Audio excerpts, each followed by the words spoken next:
Hello नमस्कार दोस्तों, आप लोगों का आपके YouTube चैनल MSKPM इंस्टीट्यूट में स्वागत है। जैसा कि आप लोग जानते हैं कि इस पे हम लोग क्या डिस्कस कर रहे थे, क्लास 10th बोर्ड के लिए हम लोग साइंस का मॉडल पेपर डिस्कस कर रहे थे। वो भी साइंस में हम लोग केमिस्ट्री का एक साथ डिस्कस कर रहे थे पूरे केमिस्ट्री के लिए।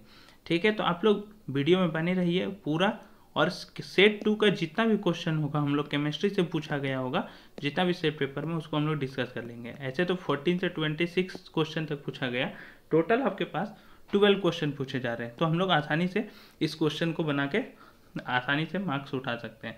तो आप लोग वीडियो में बने रहिए लास्ट तक। हम लोग एकदम सिंपल तरीका से देखेंगे कि क्वेश्चन को किस तरह से बनाया जाता है और अच्छे से समझने की कोशिश भी करेंगे। तो देखिए, सबसे पहला क्वेश्चन बोलता है दिए गए समीकरण में कौन सी रासायनिक अभिक्रिया हो रही है। तो आप देखिए यहाँ पे एक हम लोग के पास कंपाउंड दिया गया है, एक यौगिक दिया गया NaHCO3, जिसे हम लोग बोलते हैं sodium hydrogen carbonate, baking soda, आप लोगों को पता होगा। और ये देखिए क्या हो रहा है, एक जो है वो एक से अधिक में टूट रहा है। क्या क्या बन रहा है, सोडियम कार्बोनेट, वाटर और CO2। तो संयोजन मतलब क्या होता है, जुड़ना। वियोजन मतलब होता है टूटना, और इसमें बेसिकली क्या हो रहा है, टूट ही रहा है, तो वियोजन हो जाएगा। विस्थापन और द्विविस्थापन तो हो नहीं रहा है यहाँ पे, तो इस क्वेश्चन के आंसर क्या हो जाएगा, बी।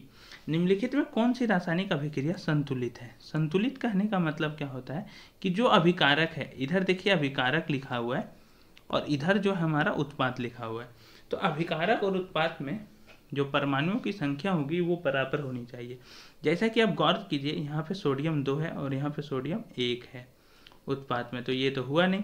यहाँ एल्युमिनियम 4 है, यहाँ 4 है, लेकिन आप गौर कीजिए यहाँ पे तो ऑक्सीजन है 4 और यहाँ पे ऑक्सीजन है 6, 2 तिया 6, तो ये होगा नहीं। यहाँ पे कॉपर 2 है, यहाँ पे कॉपर 1 है, तो ये भी नहीं होगा। बचेगा डी नंबर ऑप्शन। यहाँ पे देखिए जिंक, यहाँ पे भी जिंक, यहाँ पे कॉपर, यहाँ पे भी कॉपर 1, यहाँ पे सल्फर, यहाँ पे भी सल्फर, ऑक्सीजन 4, ऑक्सीजन 4।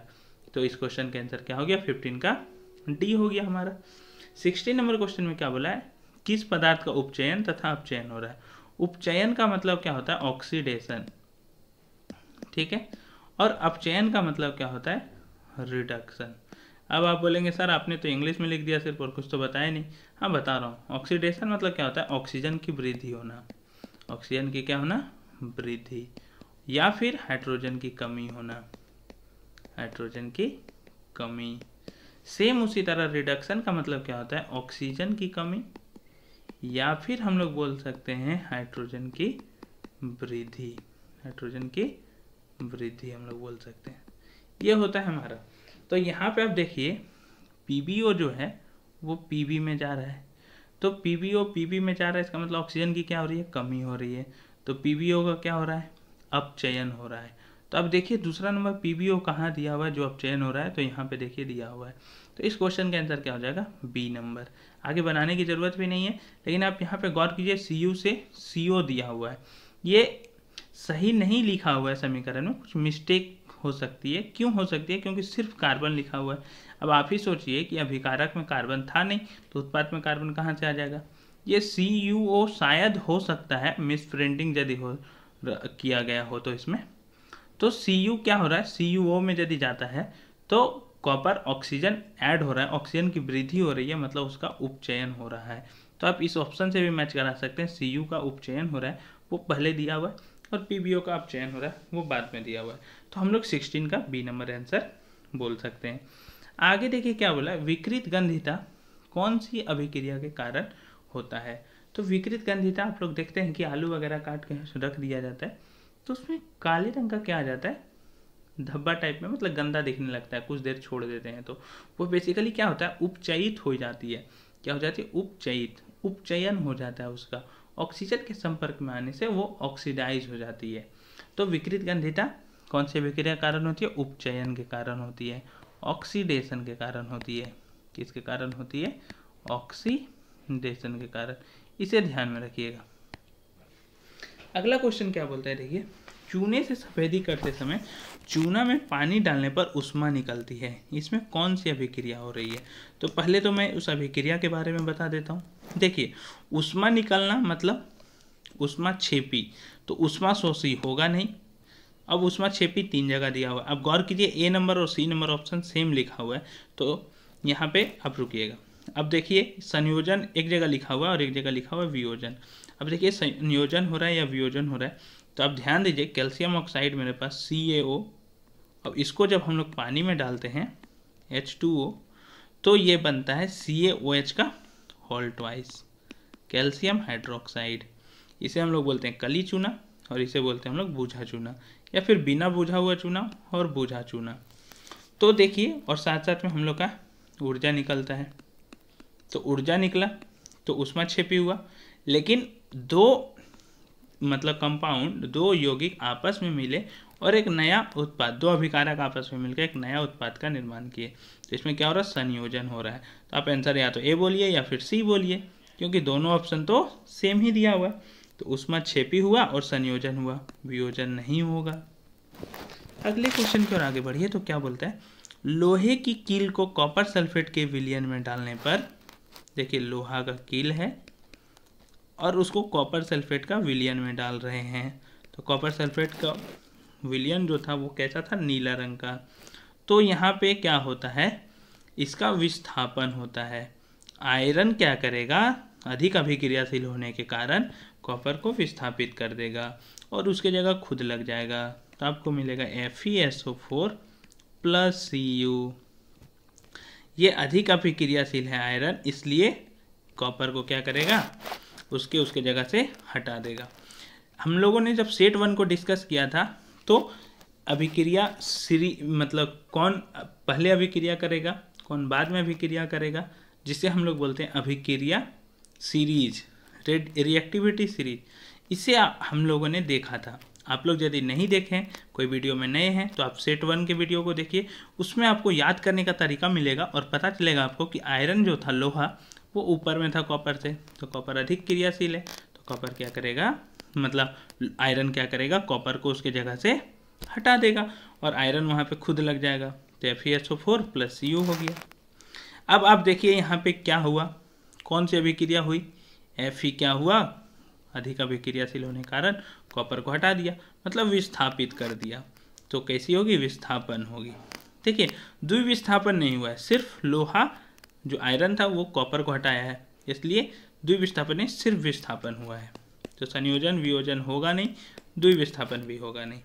इसमें आप ध्यान रखिएगा कि कॉपर सल्फेट का जो रंग होता है विलयन, नीला रंग, वो धूसर हो जाता है। क्यों, क्योंकि कॉपर सल्फेट खत्म हो चुका है, फीका हो जाता है एक तरह से, मतलब हम लोग बोल सकते हैं। ठीक है। अगले क्वेश्चन में देखिए, निम्नलिखित में कौन सा प्राकृतिक सूचक है। तो देखिए मिथाइल ऑरेंज, फिनोल्फ्थेलिन और मिथाइल रेड, ये सब जो हैं वो संश्लेषित सूचक हैं, सिंथेटिक इंडिकेटर बोलते हैं हम लोग।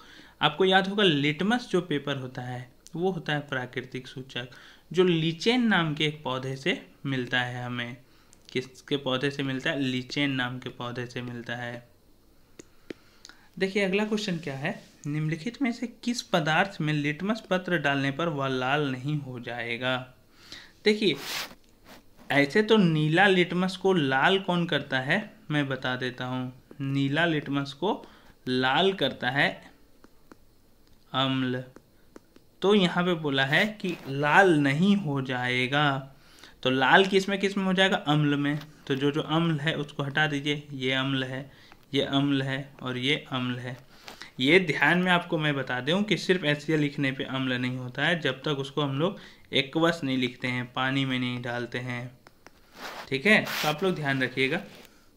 तो इस केस में क्या होगा, देखिए अम्ल में क्या होता है, हम लोगों को H+ देखने को मिलता है, तो H+ आयन मिलते हैं, जिसके कारण उसमें अम्ल की गुण पाए जाते हैं।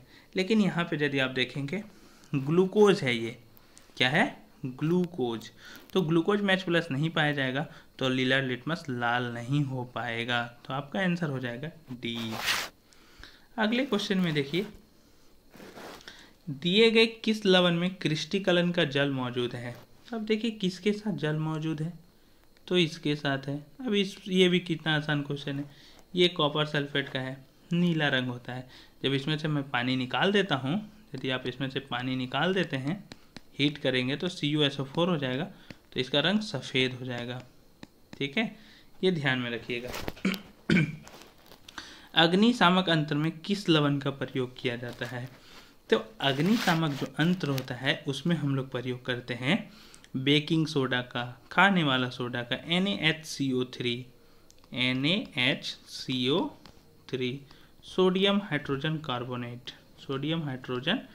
कार्बोनेट, जल की अनुपस्थिति में हाइड्रोक्लोरिक अम्ल अपना अम्लीय गुण प्रदर्शित नहीं करता है, क्योंकि अब सोचिए, अभी मैंने बताया था HCl पीछे के केस में, HCl जब जल की अनुपस्थिति रहेगी, तो जल की यदि अनुपस्थिति हुई तो ये क्या होगा, H+ दे ही नहीं पाएगा, H+ में टूट नहीं पाएगा।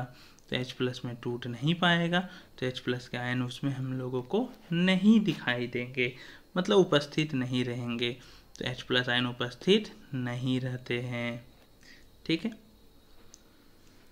अगला क्वेश्चन क्या बोलता है, पदार्थ ABCD का pH मान क्रमशः इतना दिया है। तो मैं बता देता हूँ, pH यदि 7 से कम है तो होगा अम्ल, pH यदि 7 के बराबर होगा तो होगा उदासीन, और pH यदि 7 से बड़ा हुआ तो होगा क्षार। तो बोला है कौन अम्ल है, तो 7 से कम कौन सा है, देखिए तो 7 से कम है 2 किसका है, A का, तो A किस ऑप्शन में, A में, तो आपका आंसर हो जाएगा A। अगले क्वेश्चन की ओर आगे बढ़ते हैं हम लोग। इस चित्र में कौन सी अभिक्रिया हो रही है, तो देखिए सूर्य का प्रकाश है, सिल्वर क्लोराइड है, चाइना डिश में रखा हुआ है। तो इसमें मैं बता देता हूँ होता क्या है, AgCl जो है वो टूट जाता है सिल्वर में और क्लोरीन में। इस इक्वेशन को मैं बैलेंस करना चाहूँ तो देखिए क्लोरीन है यहाँ पे 2, तो यहाँ पे कर दूंगा मैं 2, सिल्वर हो जाएंगे 2, तो ये हो जाएंगे 2। तो इसमें आप देखिए AgCl टूट जा रहा है सिल्वर में और क्लोरीन में, मतलब वियोजन हो रहा है, लेकिन सूर्य के प्रकाश के कारण हो रहा है, ये भी ध्यान में रखिएगा, वियोजन हो रहा है सूर्य के प्रकाश के प्रेजेंस में। सेम इसी तरह का आपको एक और एग्जांपल दिखेगा, AgBr वो टूट जाता है Ag+Br2 में। ठीक है, इसका यूज भी आपको ध्यान में रखना है, श्वेत, ठीक है, श्वेत फोटोग्राफी में करते हैं हम लोग, ब्लैक एंड वाइट फोटोग्राफी जो पहले के ज़माने में होता था, रील रहता था, उसका यूज करते हैं हम लोग। ठीक है, श्वेत फोटोग्राफी, उसमें हम लोग इसका यूज करते थे, इस समीकरण का। अब तो मोबाइल आ चुकी है, अब तो कोई यूज नहीं करता है उतना, रील पहले होता था।